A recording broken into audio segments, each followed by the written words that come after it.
Assalamualaikum warahmatullahi wabarakatuh. Sebelum kisah ini dimulai, mari kita bersholawat untuk baginda Rasulullah. Dukung terus channel Elva Story dengan subscribe, agar tidak ketinggalan kisah nyata penuh hikmah. Pernahkah kalian mendengar tentang seorang gadis desa yang tekadnya lebih kuat daripada rasa takut?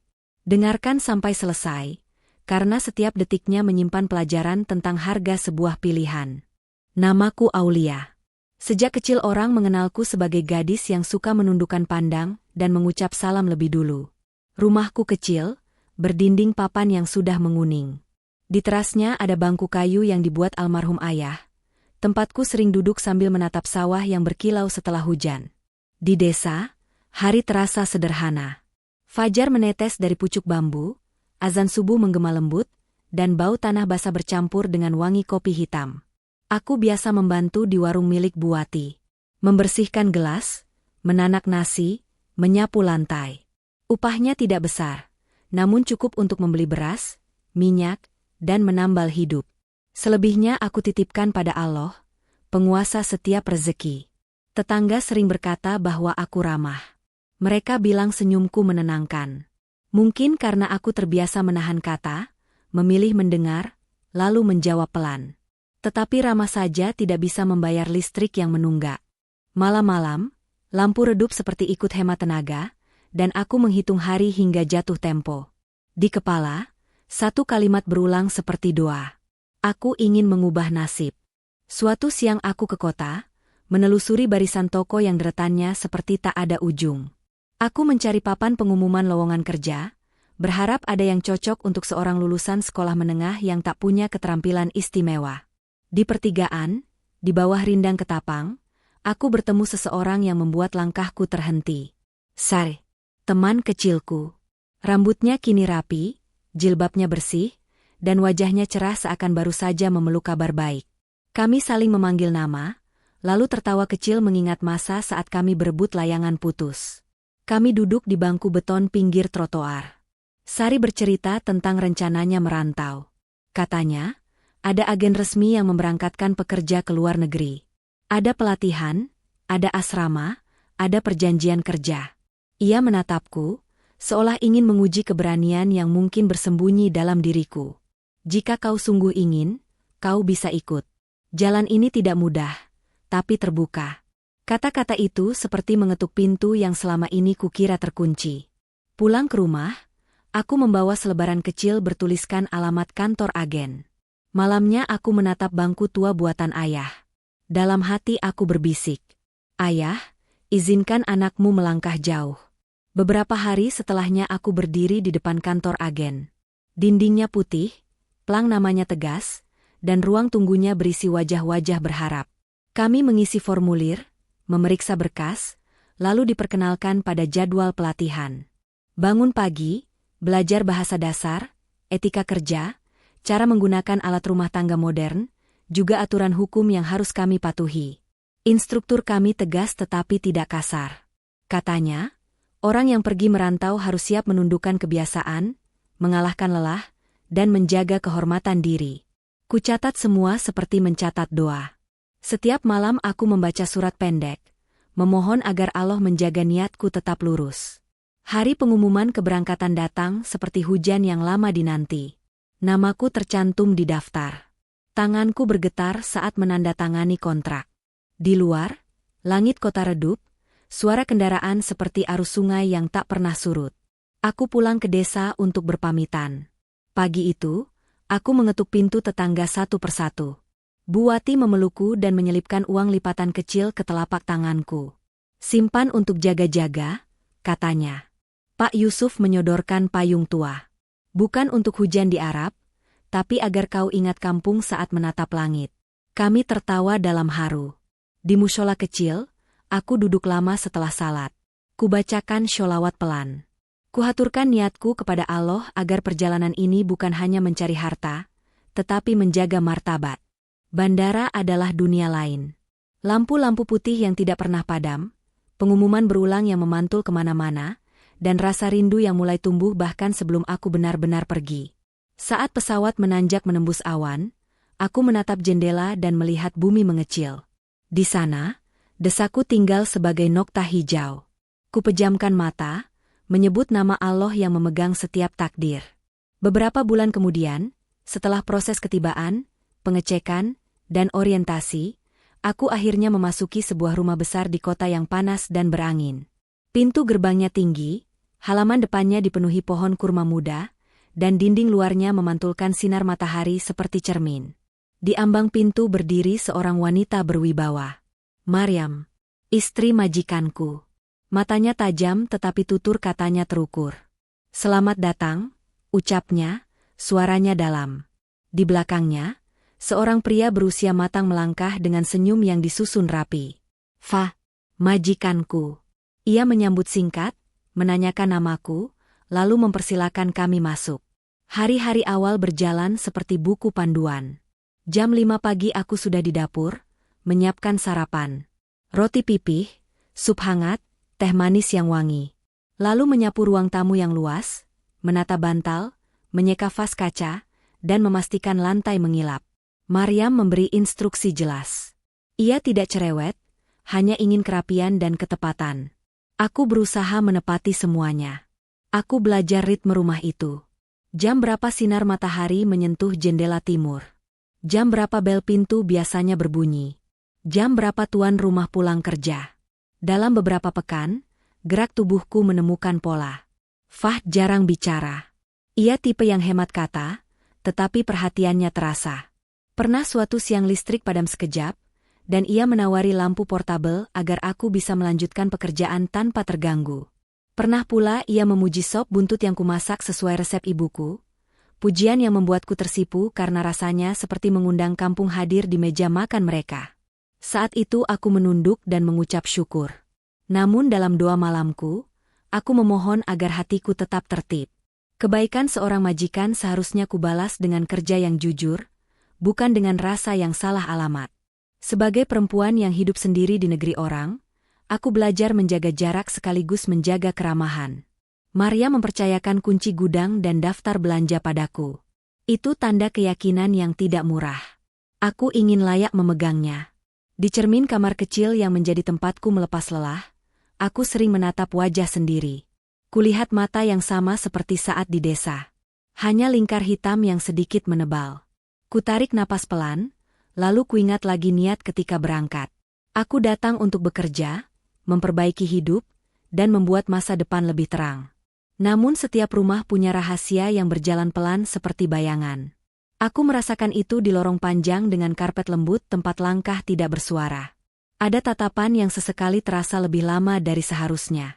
Ada percakapan singkat yang menggantung seperti kain jemuran yang lupa diangkat saat hujan.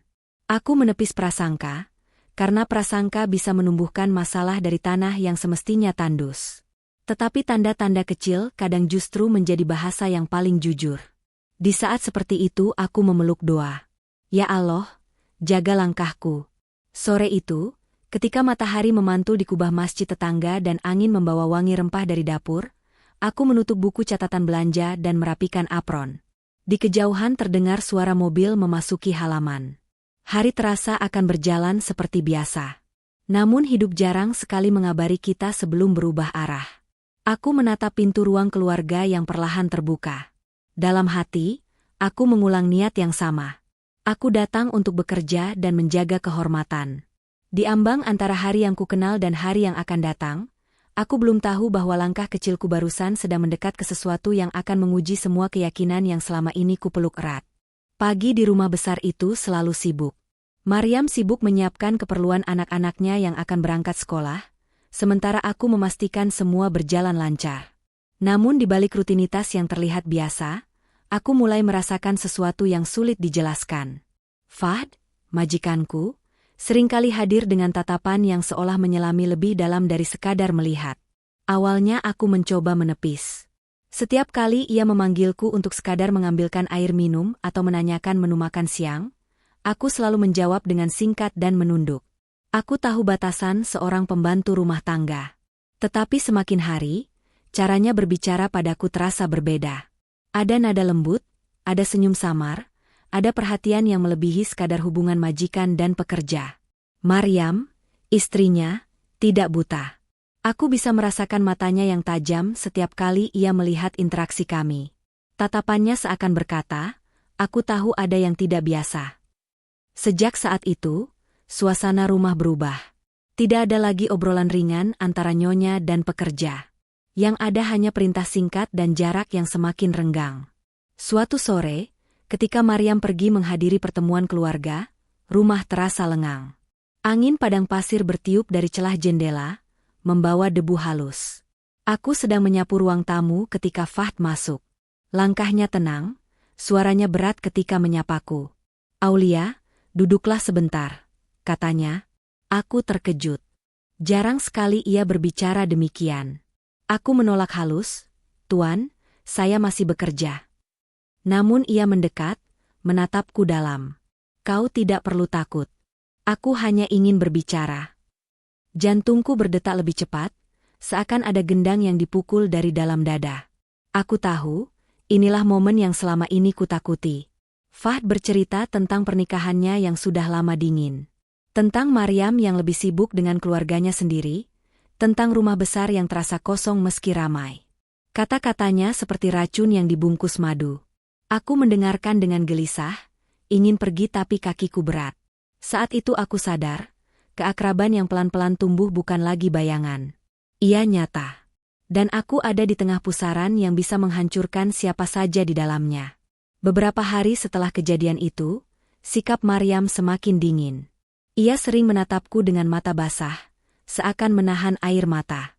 Sampai akhirnya, pada suatu malam, Maryam berdiri di depan suaminya dan berkata tegas, "Usir dia, atau aku yang akan pergi." Aku menunduk, tubuhku gemetar. Tapi Fahd menggeleng. "Tidak, Maryam. Aku tidak bisa. Aulia tetap di sini." Kalimat itu membuatku seolah terperangkap. Bukan hanya aku yang terguncang, Maryam pun terdiam lama, lalu berbalik meninggalkan ruangan dengan wajah hancur. Hari-hari berikutnya, rumah itu tak lagi sama.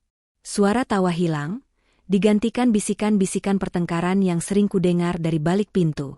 Hingga pada akhirnya, Maryam mengambil keputusan yang mengejutkan. Ia menggugat cerai. Aku hanya bisa memandangi dirinya ketika ia pergi dengan koper besar, meninggalkan rumah yang dulu dijaganya dengan penuh cinta. Sementara Fahd menatapku, seolah aku adalah alasan sekaligus tujuan dari semua yang terjadi. Dan disitulah, hidupku benar-benar berubah arah. Dari seorang gadis kampung yang hanya ingin bekerja, aku kini menjadi bagian dari cerita rumah tangga yang runtuh. Hari itu langit di atas kota Arab tampak muram. Angin padang pasir berhembus kencang, seolah ikut merasakan duka yang ada di dalam rumah besar itu. Maryam berdiri di ambang pintu dengan koper besar di sisinya. Wajahnya pucat, matanya sembab, namun langkahnya mantap. Aku berdiri di sudut ruangan, tak berani menatap langsung. Hati kecilku berbisik, andai aku bisa memutar waktu, aku ingin tetap menjadi gadis desa biasa yang hidup sederhana tanpa menyinggung hati seorang istri. Aku sudah memutuskan, Fahd, suara Maryam pecah, namun nadanya tegas. Lebih baik kita berpisah daripada aku terus tersiksa melihatmu memilih wanita lain. Fahd hanya terdiam, rahangnya mengeras, tetapi matanya menatapku. Tatapan itu membuatku merasa semakin bersalah. Namun keputusannya tak berubah. Maryam akhirnya melangkah keluar, meninggalkan rumah dan kenangan yang pernah ia jaga dengan sepenuh hati. Sejak hari itu, rumah megah itu terasa kosong. Tak ada lagi suara langkah Maryam di lorong, tak ada lagi aroma parfum mawar yang biasa tertinggal di ruang tamu. Yang tersisa hanya aku dan Fahd, dalam sepi yang seringkali terasa menyesakkan. Malam-malam, aku sering menangis diam-diam di kamar kecilku. Aku berdoa pada Allah agar diberi petunjuk. Apakah benar jalanku harus seperti ini? Aku datang untuk bekerja, bukan untuk merebut cinta orang lain. Namun kenyataan berkata lain. Fahd semakin dekat, semakin sering menyapaku, bahkan mulai menyebutku dengan nama lembut, bukan sekadar kamu atau pembantu. Beberapa minggu kemudian, setelah proses perceraian selesai, Fahd duduk di ruang tamu dengan wajah penuh keyakinan. Ia menatapku lekat, lalu berkata, "Aulia, aku tidak ingin berpura-pura lagi. Aku ingin kau menjadi istriku. Bukan hanya tinggal di rumah ini sebagai pekerja, tapi menemaniku sebagai pasangan hidup." Hatiku bergetar hebat. Air mataku jatuh tanpa bisa kutahan. Aku menatapnya lama, mencoba membaca ketulusan dari sorot matanya. Di dalam diriku ada rasa bersalah, ada luka yang tak bisa hilang karena Maryam, tetapi juga ada secercah harapan baru. Akhirnya, aku menerima lamaran itu. Bukan dengan senyum lebar, tapi dengan bisikan doa. Jika ini takdir MU, ya Allah, bimbinglah langkahku. Hari pernikahan kami berlangsung sederhana. Tak ada pesta besar, tak ada kemeriahan yang berlebihan. Hanya doa, beberapa saksi, dan ikatan suci yang menyatukan kami. Namun bagi banyak orang, termasuk diriku, itu adalah titik balik dari perjalanan panjang yang tak pernah kuduga. Kini aku, Aulia, gadis kampung yang dulu hanya dikenal ramah oleh tetangga, telah menjadi istri seorang pria Arab kaya raya. Hidupku berubah drastis. Dari rumah papan sederhana menjadi istana megah di negeri asing. Namun di balik kebahagiaan itu, aku tahu ada bayangan masa lalu yang tak akan pernah hilang. Wajah Maryam, istri pertama yang pergi dengan hati hancur. Aku hanya bisa berjanji pada diriku sendiri, untuk menjaga rumah tangga ini dengan sebaik-baiknya, dan tidak lagi mengulang kesalahan yang sama. Karena kebahagiaan yang kupegang saat ini, dibangun di atas luka orang lain. Hari-hari setelah akad pernikahan terasa seperti mimpi. Aku, Aulia, yang dulu hanya seorang gadis desa sederhana, kini tinggal di rumah megah sebagai istri sah Fahd. Tak ada lagi batasan antara majikan dan pekerja. Aku duduk di meja makan bersamanya, aku berjalan di sampingnya, dan aku dipanggil dengan sebutan penuh hormat. Namun di balik kemewahan itu, ada rasa yang tak bisa kupadamkan. Setiap kali melangkah di koridor rumah, aku masih bisa membayangkan sosok Maryam. Tatapannya yang penuh luka, air matanya yang jatuh ketika meninggalkan rumah ini. Bayangan itu menempel erat dalam ingatanku, membuatku sadar bahwa kebahagiaan yang kini kujalani berdiri di atas runtuhnya rumah tangga orang lain. Fahd, dengan segala kelembutannya, mencoba menenangkan hatiku. Ia sering berkata, Aulia, jangan biarkan masa lalu menghantui. Kau adalah masa depanku. Kata-katanya hangat, tetapi jauh di dalam dada, aku masih bergulat dengan rasa bersalah. Hari-hariku kini dipenuhi dengan hal-hal baru. Belajar bahasa Arab lebih mendalam, menyesuaikan diri dengan lingkungan sosial baru, dan menghadiri jamuan bersama kerabat Fahd. Mereka menyambutku dengan berbagai pandangan. Ada yang menerima dengan senyum, ada pula yang memandang penuh tanya. Aku hanya bisa menunduk, menjaga sikap, dan berharap waktu akan melunturkan semua keraguan. Malam-malam di rumah itu pun berubah. Aku tak lagi tidur di kamar sempit yang dulu menjadi tempatku menangis. Kini aku berada di kamar besar dengan ranjang megah, lampu gantung berkilauan, dan balkon yang menghadap padang pasir luas. Namun setiap kali angin malam bertiup, aku merasa sepi. Ada keheningan yang tak bisa diisi dengan emas atau permata. Tetap saja, perlahan aku mulai menerima kenyataan. Fahd benar-benar menunjukkan cintanya. Ia memperhatikan setiap kebutuhanku, membawaku berjalan-jalan ke tempat-tempat indah, bahkan mengenalkanku pada keluarganya yang tinggal di kota lain. Dari sana aku belajar bahwa cinta bisa tumbuh meski awalnya berakar dari sesuatu yang salah. Di hatiku, doa tetap menjadi sandaran. Aku memohon pada Allah agar menguatkanku, agar aku bisa menjalani peran ini dengan penuh tanggung jawab. Karena aku tahu, pernikahan bukan hanya tentang cinta, tetapi juga tentang menjaga amanah dan harga diri. Hari-hari terus berjalan, dan sedikit demi sedikit aku mulai merasa menjadi bagian dari kehidupan baru ini. Namun aku tahu, perjalanan masih panjang.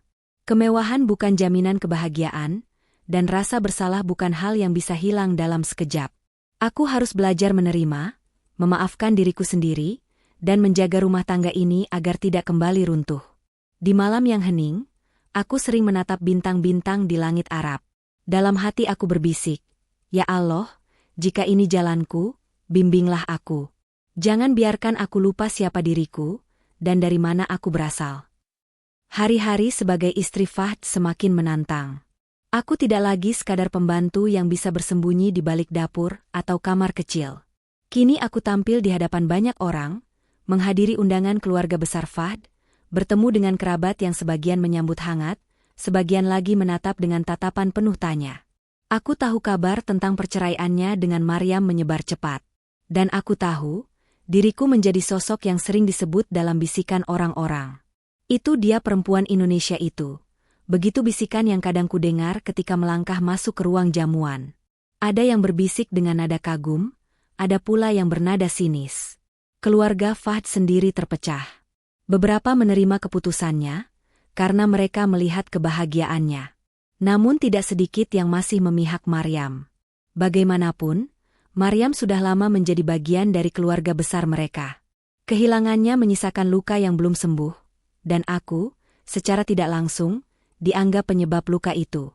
Suatu malam, ketika aku baru saja pulang dari jamuan, aku duduk di balkon, menatap bintang-bintang yang bergantung di langit gelap. Angin malam padang pasir membawa suara asing ke telingaku, suara gosip dari tetangga sekitar. Wanita itu, katanya dulu pembantu.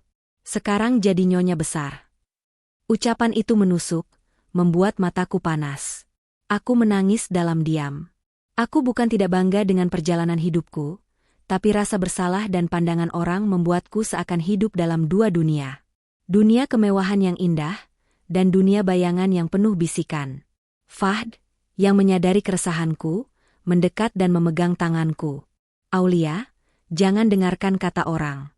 Mereka tidak tahu apa yang sebenarnya terjadi. Yang penting aku tahu, kau adalah pilihan hatiku. Aku menunduk, menahan air mata. Tapi, Tuan, bagaimana dengan Maryam? Bagaimana dengan semua luka yang sudah terjadi?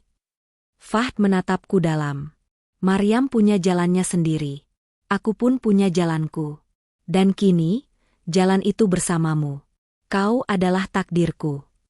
Kata-kata itu menenangkan, tapi juga membebani.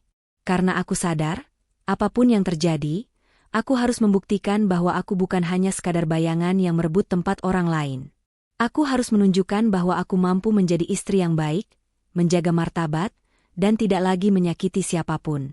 Sejak itu, aku lebih banyak berdiam, menghabiskan waktu dengan membaca, belajar agama, dan memperdalam bahasa Arab. Aku ingin orang-orang melihatku bukan sebagai orang asing yang merusak, melainkan sebagai perempuan yang layak berdiri di samping suaminya. Namun takdir tidak berhenti menguji. Beberapa kerabat Fahd yang tidak terima mulai menebar fitnah. Mereka menyebutku mata duitan, perempuan yang hanya mengejar harta. Ucapan itu sampai ke telingaku, membuat dadaku sesak. Aku hanya bisa bersujud panjang di malam-malam, memohon pada Allah agar memberiku kekuatan. Dan dari situlah aku sadar, menjadi istri seorang pria kaya bukan berarti hidup dalam kebahagiaan tanpa ujian. Justru, semakin tinggi posisi yang kujalani, semakin besar pula cobaan yang harus kutanggung. Hari itu matahari terasa terik menyengat. Aku baru saja selesai menata ruang tamu ketika seorang kerabat Fahd datang berkunjung.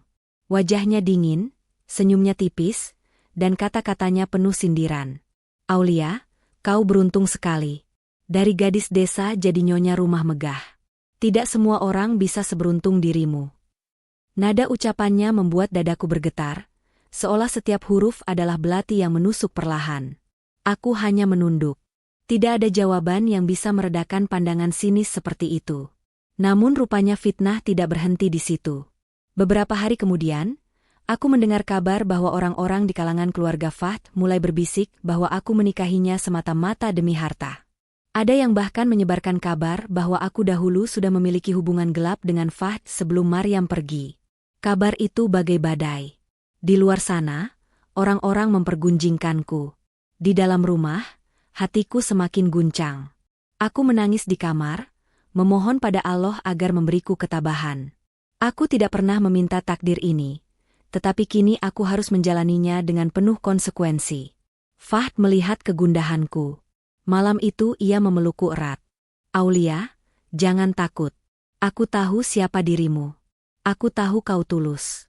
Biarkan orang berbicara sesuka mereka, selama aku ada di sisimu, tidak ada yang bisa menjatuhkanmu. Aku menatapnya, air mataku jatuh. Tuan, aku takut, aku tidak kuat jika ini terus berlanjut. Ia mengusap kepalaku pelan. Kuatlah, karena kita sudah memilih jalan ini bersama. Namun ternyata, fitnah itu tak hanya berhenti di telinga. Suatu hari, seorang kerabat jauh Maryam datang menemuiku. Dengan suara tajam, ia berkata, Kau adalah alasan rumah tangga itu hancur. Kau tidak pantas berada di sini. Cepat atau lambat, kau akan kehilangan semua yang kau rebut. Kata-kata itu membuat lututku lemas.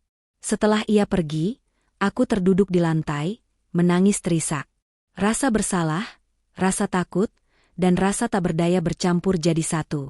Aku sadar, luka Maryam yang dulu masih menjadi bayang-bayang yang memburu langkahku.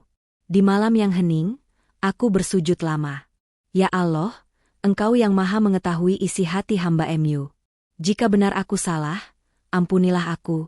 Jika ini jalan yang Engkau takdirkan, maka kuatkanlah aku untuk menjalaninya.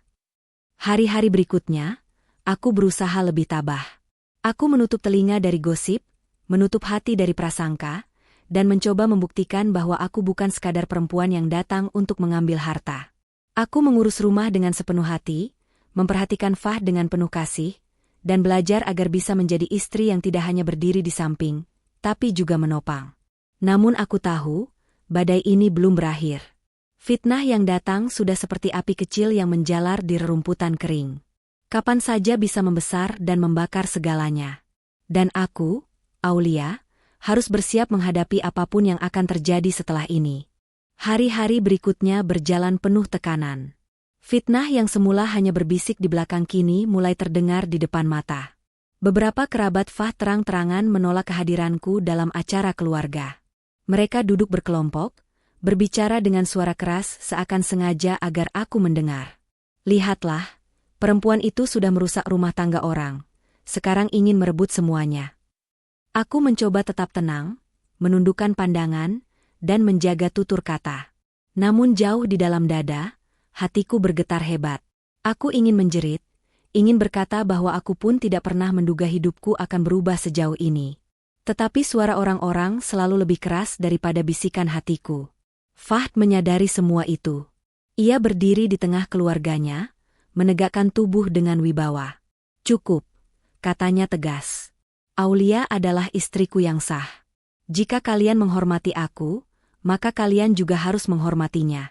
Jika tidak, jangan datang lagi ke rumahku. Kata-kata itu membuat ruangan seketika sunyi. Beberapa terdiam, beberapa lainnya menatapku dengan mata yang semakin penuh amarah. Namun sikap tegas Fahd justru memperbesar kebencian sebagian orang. Mereka mulai menyebarkan cerita palsu keluar keluarga. Katanya, aku hanya wanita licik yang memikat Fahd demi kekayaan. Ada pula yang mengatakan aku penyebab Maryam sakit hati, hingga jatuh sakit setelah perceraian. Kabar itu menyebar cepat, membuatku semakin terpuruk. Suatu sore, ketika aku sedang duduk di teras rumah, seorang tetangga mendekat. Ia menatapku dengan iba, lalu berbisik, Aulia, berhati-hatilah. Nama baikmu sedang dipermainkan. Banyak yang ingin melihatmu jatuh. Kata-kata itu membuat bulu kuduku berdiri. Aku sadar, badai yang semula hanya berputar di lingkaran kecil kini semakin meluas. Malam itu, aku menangis di bahu Fahd. Aku tidak kuat lagi. Sepertinya semua orang membenciku. Apa aku salah jika memilih jalan ini? Fahd menggenggam tanganku erat. Tidak, Aulia. Kau tidak salah. Dunia boleh menuduh, tapi aku tahu hatimu. Selama aku ada di sisimu, tidak ada yang bisa memisahkan kita. Kalimat itu memberiku sedikit kekuatan. Namun di sudut hati, aku tahu, badai ini belum mencapai puncaknya. Fitnah yang terus berkembang bisa kapan saja menghancurkan segalanya. Aku hanya bisa memohon pada Allah agar memberikan jalan keluar. Dan benar saja, beberapa minggu kemudian, undangan besar dari keluarga Fahd datang. Sebuah pertemuan akbar yang menghadirkan seluruh kerabat. Disitulah, aku tahu, badai akan mencapai puncaknya. Sebuah ujian besar menunggu, yang bisa menentukan apakah rumah tangga kami akan tetap berdiri atau runtuh di hadapan banyak orang. Hari itu tiba. Sebuah pertemuan besar keluarga Fahd digelar di aula luas dengan lampu kristal bergemerlap. Kursi-kursi panjang tertata rapi, dipenuhi wajah-wajah yang sebagian asing bagiku, sebagian lain menatap dengan dingin. Aku duduk di sisi Fahd, mengenakan gamis sederhana berwarna putih.